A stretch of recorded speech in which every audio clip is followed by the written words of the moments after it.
হায় গো,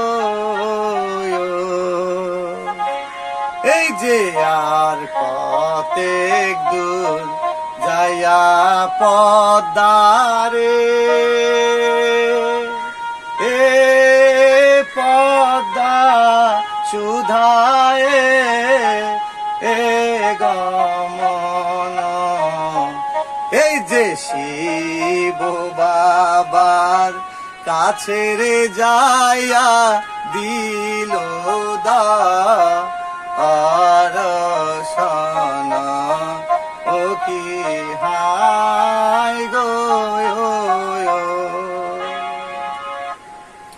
বাবা বাবা, কে কে আমারে বাবা বাবা বলে রাখে? আমার তো কোনো অনুজ্জাত সন্তান নেই।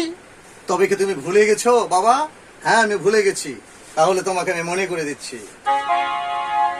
শিব যায় তার কৈলাসে তেরে, এ শিব পুষ্পরায়া আতে চোরে, এই যে শিবের মুনি তৈলারে পড়ল সরল বিলের মাঝে, ও কি হায় গো।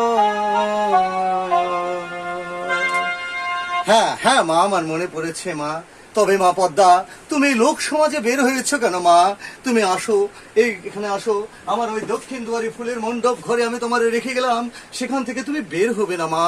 বের হলে, লোক সমাজে বের হলে তোমাকে মেরে ফেলে দিবে মা। ভুল যেন না হয়, স্মরণ যেন থাকে। আমি তাই করব বাবা। এমন সময় অর্জুনের প্রবেশ।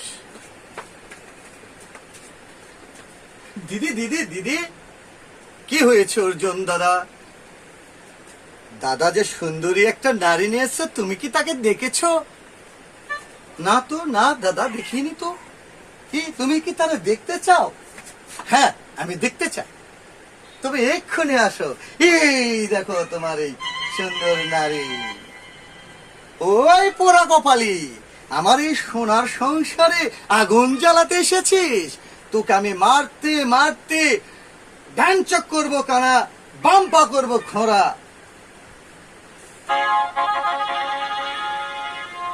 এই যে মারবেন না মা, পায়ে ধরি আমায় মারবেন